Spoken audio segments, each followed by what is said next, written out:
ಎಲ್ಲರಿಗೂ ನಮಸ್ಕಾರ. ಸ್ಫೂರ್ತಿ ಮೀಡಿಯಾಕ್ಕೆ ಸ್ವಾಗತ. ನಾನು ದೇಮಣ್ಣ ಹೈಬತ್ತಿ. ದೇವಸ್ಥಾನಗಳ ಒಕ್ಕೂಟ ಮತ್ತು ಶ್ರೀ ಲಕ್ಷ್ಮೀ ಶ್ರೀ ದುರ್ಗಾದೇವಿ ದೇವಸ್ಥಾನ ಟ್ರಸ್ಟ್ ಕಮಿಟಿ ವತಿಯಿಂದ ನಾಡಿನ ಎಲ್ಲ ಬಾಂಧವರಿಗೂ ಬಣ್ಣ ಬಣ್ಣದ ರಂಗಿನ ಹಬ್ಬ ಹೋಳಿ ಹುಣ್ಣಿಮೆಯ ಹಾರ್ದಿಕ ಶುಭಾಶಯಗಳು. ಮಾರ್ಚ್ ತಿಂಗಳ ವಸಂತ ಋತುವಿನಲ್ಲಿ ಬರುವ ಪಾಲ್ಗುಣ ಶುದ್ಧ ಪೂರ್ಣಿಮೆ ಬಂತೆಂದರೆ ತಲೆ ಸುಡುವ ಬಿಸಿಲಿನೊಂದಿಗೆ ತಂಪು ಪಾನೀಯವನ್ನು ಸೇವಿಸುತ್ತಾ ಬಣ್ಣಗಳನ್ನು ಒಬ್ಬರಿಗೊಬ್ಬರು ಎರಚಾಡಿ ಸಂಭ್ರಮಿಸುವ ಹಬ್ಬವೇ ಕಾಮನ ಹುಣ್ಣಿಮೆ ಅಥವಾ ಹೋಳಿ ಹುಣ್ಣಿಮೆ. ಹಬ್ಬಗಳು ಅನಾದಿ ಕಾಲದಿಂದಲೂ ನಮ್ಮ ಹಿರಿಯರಿಂದ ಆಚರಿಸುತ್ತಾ ಬಂದ ಪರಂಪರೆಯಾಗಿವೆ. ಪ್ರತಿಯೊಂದು ಹಬ್ಬಗಳ ಆಚರಣೆ ಹಿಂದೆ ಪೌರಾಣಿಕ ಮತ್ತು ವೈಜ್ಞಾನಿಕ ಹಿನ್ನೆಲೆ ಇದ್ದೇ ಇರುತ್ತದೆ. ಹಬ್ಬಗಳು ಮನಸ್ಸಿನ ಭಾವನೆಗಳಾದ ಸುಖ ದುಃಖ ಸಂತೋಷ ಸಂಭ್ರಮಗಳನ್ನು ವ್ಯಕ್ತಪಡಿಸಲು ಸೂಕ್ತ ಸಂದರ್ಭಗಳಾಗಿವೆ. ಆಹಾರ ಆಚರಣೆಗಳ ಬದಲಾವಣೆಯೊಂದಿಗೆ ಪ್ರಾಕೃತಿಕ ಮತ್ತು ಋತುಗಳ ಬದಲಾವಣೆಗೆ ಹೊಂದಿಕೊಳ್ಳುವ ವೈಜ್ಞಾನಿಕ ಹಿನ್ನೆಲೆಗಳನ್ನು ಹಬ್ಬಗಳು ಹೊಂದಿವೆ.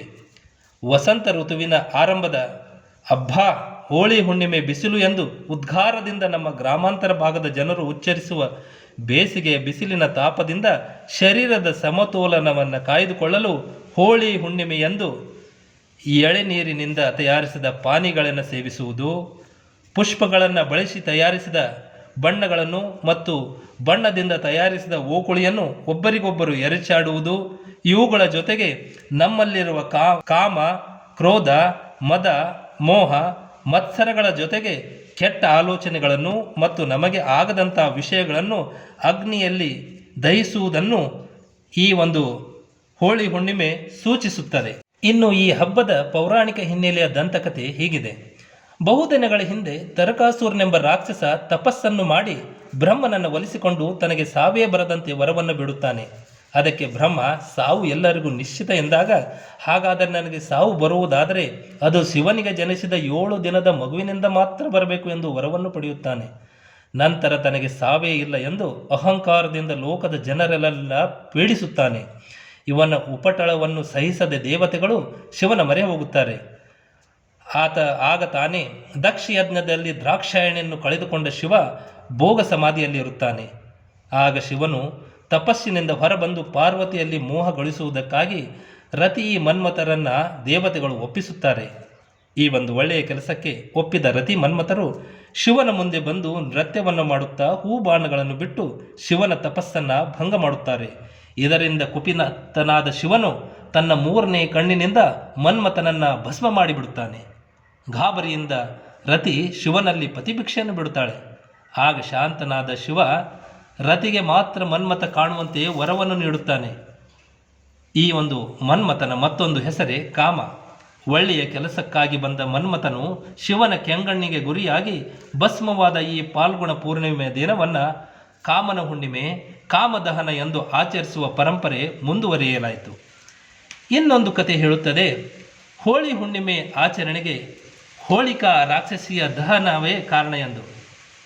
ನಾನಾರು ಕಶ್ಯಪ ಬ್ರಹ್ಮನ ಮಗ, ದ್ವಿತಿಗರ್ಭ ಸಂಜಾತ ಚತುರ್ಮುಖ ಬ್ರಹ್ಮನ ಮೊಮ್ಮಗ, ವಿಧಾತನಿಂದ ವಿಧಿ ಬರಹವನ್ನೇ ಬದಲಾಯಿಸಿ ಮರಣವನ್ನೇ ಮೆಟ್ಟಿ ನಿಂತ ಮಹಾವೀರ, ಅದಿತಿ ಮಕ್ಕಳ ಅಟ್ಟಹಾಸವನ್ನು ಸುಟ್ಟು ಆದಿತ್ಯನ ಅಟ್ಟಹಾಸವನ್ನು ಮಟ್ಟ ಹಾಕಿದ ಸಾಹಸಿ, ಅತಳ ವಿತಳ ಸುತಳ ರಸಾತಳ ತಳಾತಳ ಮಹಾತಳ ಪಾತಾಳಗಳನ್ನು ಪಾದದಡಿ ಮೆಟ್ಟಿಂತ ಪರಾಕ್ರಮಿ, ಅಡಿಯಿಟ್ಟರೆ ಬೆರೆಯುವುದು ಭೂಮಿ, ತಲೆ ಎತ್ತರೆ ಬೆಚ್ಚುವುದು ಭಾನು, ಕೈ ಎತ್ತಲು ನಡುವುದು ಸೃಷ್ಟಿ, ಚತುರ್ಮುಖನ ಸೃಷ್ಟಿಯೇ ನನ್ನ ಆಜ್ಞೆಯನ್ನು ಪಾಲಿಸುತ್ತಿರುವಾಗ ಯಕಶ್ಚಿತ ನನ್ನ ಮಗ, ನನ್ನ ವಂಶವನ್ನೇ ಬೆಳಬೇಕಾದ ನನ್ನ ಕುಮಾರ, ನನ್ನ ಆಶಾ ಜ್ಯೋತಿ, ಇಂದು ನನ್ನ ಮನಸ್ಸಿಗೆ ಅವನಿಂದ ನನಗೆ ನೆಮ್ಮದಿ ಇಲ್ಲವೆಂದರೆ ಇದೊಂದು ಬದುಕೆ, ಇದೊಂದು ಜನ್ಮವೇ?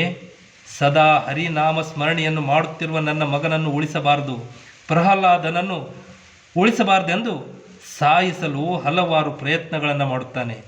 ಆದರೆ ಶ್ರೀಮನ್ನಾರಾಯಣ ಕೃಪೆಯಿಂದ ಪ್ರಹ್ಲಾದನು ಮತ್ತೆ ಮತ್ತೆ ಸಾವಿನ ದವಡೆಯಿಂದ ಪಾರಾಗಿ ಬರುತ್ತಾನೆ.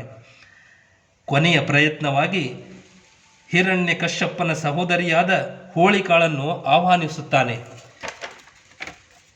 ಹೋಳಿಕಾ ಬೆಂಕಿಯಿಂದ ಸುಡದಂತೆ ವರವನ್ನು ಪಡೆದಿರುತ್ತಾಳೆ. ಅಣ್ಣನ ಆಜ್ಞೆಯನ್ನು ಒಪ್ಪಿ ಪ್ರಹ್ಲಾದನ ಜೊತೆಗೆ ಅಗ್ನಿಯನ್ನು ಪ್ರವೇಶಿಸಿ ತನ್ನ ತೊಡೆಯ ಮೇಲೆ ಕೂಡಿಸಿಕೊಂಡು ಅಗ್ನಿಯಲ್ಲಿ ಕುಳಿತುಕೊಳ್ಳುತ್ತಾಳೆ. ಆದರೆ ಶ್ರೀಹರಿಯ ರಕ್ಷಣೆಯಿಂದ ಪ್ರಹ್ಲಾದ ಉಳಿದು ಹೊರಬರುತ್ತಾನೆ. ಆದರೆ ಪಾಪದ ಕೆಲಸ ಮಾಡಲು ಬಂದ ಹೋಳಿಕಾ ಬೆಂಕಿಯಲ್ಲಿ ದಹಿಸಿ ಹೋಗುತ್ತಾಳೆ. ಆ ಕಾರಣಕ್ಕಾಗಿ ಕೆಟ್ಟದ್ದನ್ನು ದಹಿಸಲು ಈ ದಿನ ಈ ಹುಣ್ಣಿಮೆ ಸೂಕ್ತವಾಗಿದೆ ಎಂದು ಇದನ್ನು ಹೋಳಿ ದಹನ, ಹೋಳಿ ಹುಣ್ಣಿಮೆ ಎಂದು ಎಲ್ಲರೂ ಆಚರಿಸಲು ಪ್ರಾರಂಭಿಸಿದರು.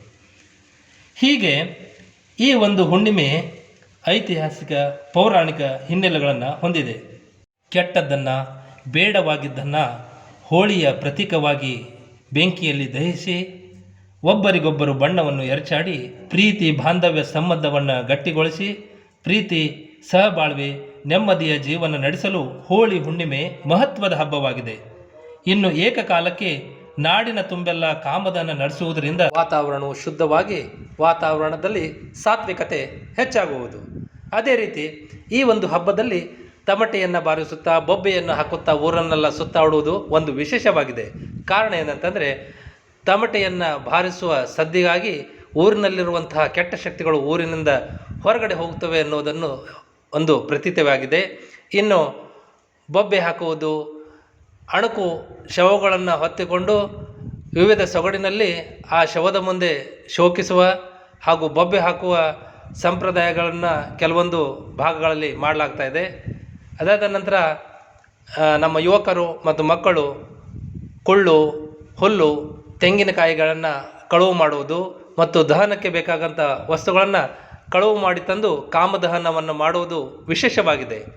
ಹೀಗೆ ಈ ಒಂದು ಹೋಳಿ ಹುಣ್ಣಿಮೆ ಹಬ್ಬವು ತನ್ನದೇ ಆದಂಥ ಒಂದು ಪೌರಾಣಿಕ, ಐತಿಹಾಸಿಕ ಮತ್ತು ವೈಜ್ಞಾನಿಕ ಹಿನ್ನೆಲೆಗಳನ್ನು ಒಳಗೊಂಡು ಈ ಒಂದು ನಮ್ಮ ಹಿಂದೂ ಸನಾತನ ಪರಂಪರೆಯಲ್ಲಿ ತನ್ನದೇ ಆದ ಒಂದು ವಿಶಿಷ್ಟತೆಯನ್ನು ಕಾಯ್ದುಕೊಂಡಿದೆ. ಮತ್ತೊಮ್ಮೆ ಎಲ್ಲರಿಗೂ ಹೋಳಿ ಹುಣ್ಣಿಮೆ ಹಬ್ಬದ ಹಾರ್ದಿಕ ಶುಭಾಶಯಗಳನ್ನು ತಿಳಿಸುತ್ತಾ ಮುಂದಿನ ನನ್ನ ವಿಡಿಯೋವನ್ನು ನೋಡಲು ನನ್ನ ಚಾನಲನ್ನು ಸಬ್ಸ್ಕ್ರೈಬ್ ಮಾಡಿ. ಮತ್ತು ಈ ನನ್ನ ಮಾಹಿತಿ ತಮಗೆ ಇಷ್ಟವಾಗಿದ್ದರೆ ಇದನ್ನು ಶೇರ್ ಮಾಡಿ.